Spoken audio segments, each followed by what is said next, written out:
So what should you do when you know that what you've been doing for business for the last few years is going to drastically change, or you feel called to do something brand new? Hi, I'm Melanie Benson, host of New Era Success TV and America's leading authority on optimum performance. And here's one thing that I personally have experienced multiple times. It can be really terrifying when you feel called to do something bigger or something that feels completely different. And, I've noticed in my own self that sometimes I'll resist it for a long time and I'll push it away and it's like, no, I have this other business, or no, I have other things I have to do. And, when it's something that you're really supposed to manifest and it's something you're supposed to take on as a part of your journey, or maybe it's part of your purpose work on this planet, and you resist it or you reject it, it causes stress. It causes you to have like a deep unrest, a lack of fulfillment. It can even, especially if you've achieved some level of success, cause you to feel really out of sync with your purpose.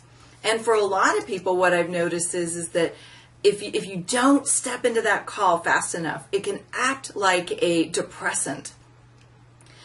So over the last few years, I've felt this pull to create something, bigger, to create something more powerful, to create something that has a different energy. And I love what I do. I mean, I love helping people find that place where they're thriving in their business. And that's a big part of what I'll always do. But yet I knew there was another kind of thing inside of me. And so what do you do with that, right? Like, do you just put it away? I've put it away multiple times, and not too long ago in meditation and visioning, it's starting to come back. And I'm like, okay, well, I guess it's going to be here. But it's terrifying. I'm literally terrified of what this means. So there's a few steps that I go through, and I've used these same steps every time I'm activating a new level of my vision, or I've got an idea. And when I teach the idea incubator, these are a lot of the steps that I include. And I thought it might be helpful because I know I'm not alone. I know that many of us are feeling that pull, like there's something else and we don't quite know what it is, or we know what it is and we're scared shitless.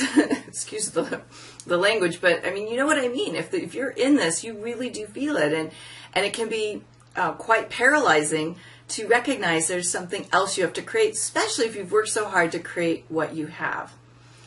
And one of the things that I oftentimes will do is I'll go into asking myself a series of questions, and these questions seem to help me access what it is that I need to know to confidently move forward with it.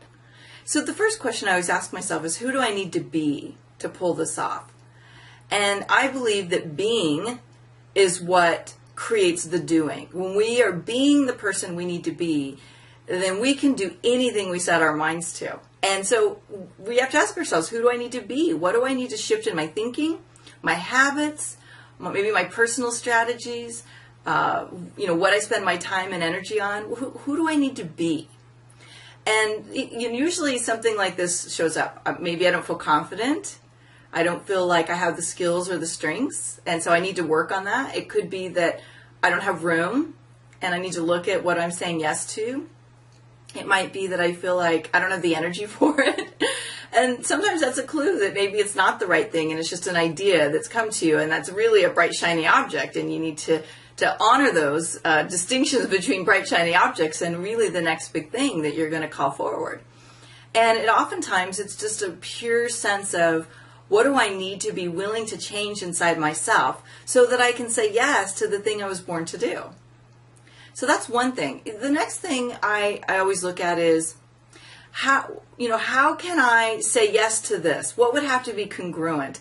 And in the Big Idea Incubator, I teach a lot about filters. And, as an entrepreneur, there's no shortage of ideas. I think you'd agree with me on that, right? Well, there is a shortage of time for most of us. And a lot of times there's a shortage of resources, meaning the money and the team and the assets you need to pull the idea off. And if you've got a full plate, where is this going to fit? So we have to put things through a filter and say, how does it stack up with what's important to me? And one of the things I'm evaluating right now is, how could I say yes to this and move it forward in the world? Because, this vision that's coming to me, I realize it's so much bigger than me. And if I am going to say yes to it, I have to be able to do something positive with it. I don't want to just create another thing. So, oftentimes you have to ask yourself, so why? Why is this important? And this might be the third question. Why is this so important? Why should I do it? And what am I willing to do with it if I'm going to put it out there in the world? And I know that everybody's wired differently, and sometimes just being able to affect a few people is important.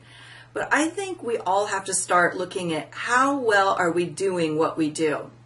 There's too much stuff out there that's not getting traction and not getting a big enough impact. And what do I need to be willing to do differently to make that have a greater impact on the world and be able to generate more income, to be able to reach more people? Ask yourself, what do I need to be willing to do to pull this off? And that's a really powerful question itself. And then last, I think this is often a tough one for entrepreneurs, because we somehow think we are superheroes and we can get everything done. But what if the biggest question you need to ask yourself to really eliminate the terror is to say, what do I need to be willing to let go of to make room for it? Now, I work with entrepreneurs all the time who are developing exit strategies from the business they have, or from the things that are causing them to be overwhelmed, to make room for the things that should be getting their time and attention. And this is a really important question. What do I need to be willing to let go of to make room for this? And so I want you to ask yourself, if you created space in your life, what would you be saying yes to that's more powerful, more aligned with your purpose, and more fulfilling? And if we, just for a moment, took away the need to be generating cash flow, what vision do you feel pulled, what idea do you feel pulled to get out here in the world? So I just first of all want to acknowledge that when you're feeling that deep sensation that you're supposed to be doing something much bigger and the terror sets in, that it can be scary. And that's, I've built my whole business around coaching people in that space. But it's up to you to be willing to take yourself through the right steps, because one or two things can happen. One, you rush into it and you do a really bad job of getting it out in the world, and then you look at the results and you think, I shouldn't have done this. It was a waste of time and energy, and look how much money I spent. And it's not because it wasn't the right idea. It was because you rushed and you tried to do things in a way that weren't very valuable to the end game. And so rushing is not necessarily the best way to get the big ideas inside of you out. That's why I incubate with my clients these ideas, to make sure they're really solid and that they're set up to be viable. But the other thing that I think is really important is to recognize that when you're called, you can't just sit on it either. You can't stuff it and push it away, because what's going to happen is it festers like a thorn or something like a sliver in your hand, and it starts to blister and hurt after a while. And I worked with quite a few people that they kept putting it off, and then by the time they're ready to pay attention to it, everything in their life is melted down and crashed because they waited so long. And hopefully you'll be the third, and you'll just recognize it's time and be brave and courageous enough to move through the steps to get the clarity and the confidence and the focus to bring it out to the world in a really powerful way. And if I can help you with that, I'd love to. We're doing another idea incubator soon. The schedule's below, so you can connect with us and find out if that would serve you in getting it out there in a bigger way. But the most important thing is, don't just push it away. Don't let the terror win. All right, well, I'm Melanie Benson-Strick, host of Neurosuccess TV. I can't wait to hear your comments and thoughts about how to deal with the terror and what steps you're going to take to bring your next big thing out in the world. Bye for now.